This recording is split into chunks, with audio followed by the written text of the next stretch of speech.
দয়া করে দেখে চলো। বাবা ওটা কি গো? মনে হচ্ছে মানুষের বাচ্চা। মানুষের বাচ্চা এখানে কি করে এলো? একদিন তুমি ভালো নেকড়ে হয়ে উঠবে।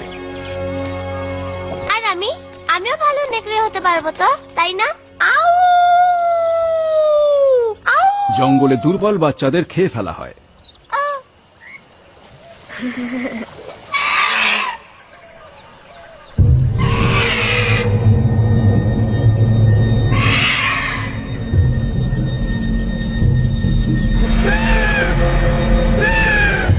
মোগলি, আমার পেছনে এসো।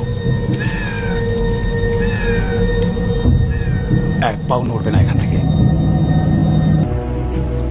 শান্তিশীলা এলেই সবার গায়ের আলাদা আলাদা গন্ধে মনটা ভরে যায়।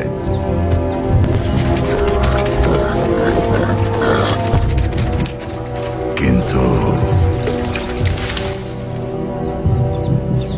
আজকে যে গন্ধটা পাচ্ছি সেটা বেশ আলাদা। কিসের গন্ধ? যেটা আমার নাকের লোমগুলো খাড়া হয়ে উঠছে।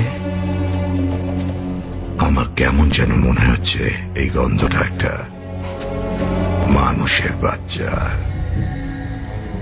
মোগলি আমার দলের সদস্য শের খান। মোগলি নামকরণ হয়ে গেছে দেখছি। আজকাল আবার দেখছি জঙ্গলে আমরা মানুষদের দত্তক নিচ্ছি। ও নিতান্তই শিশু। আমার এই পোড়ামুখটা তোমায় কি মনে করিয়ে দেয় না যে মানুষ কি করতে পারে? কিছুদিনের জন্য আমি আমার শিকারের জায়গাটা বদলেছি বলে তোমরা জঙ্গলের আইন শিখে তুলেছ। আরেকবার মনে করিয়ে দিই, মানুষের বাচ্চা একদিন মানুষই হয়ে উঠবে, আর জঙ্গলে মানুষ নিষিদ্ধ। তুমি আইনের ব্যাপারে কি জানো? রক্ষা। নিজের সুখের জন্য শিকার করা, ক্ষমতার জন্য হত্যা করা, এটাই তোমার আইন। ও আমার সন্তান, শুধুই আমার। তাই যেখান থেকে এসেছো সেখানেই ফিরে যাও পোড়ামুখো। বাঘ জানে যে জঙ্গলের এই অঞ্চলটা কার অধীনে।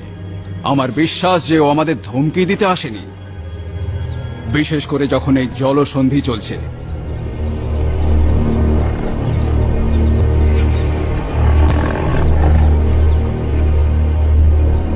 না, যে আইন আমাদের রক্ষা করার জন্য বানানো হয়েছে তাকে আমি শ্রদ্ধা করি, কিন্তু একটা কথা মনে রেখো, পরিবর্তন প্রকৃতির ধর্ম।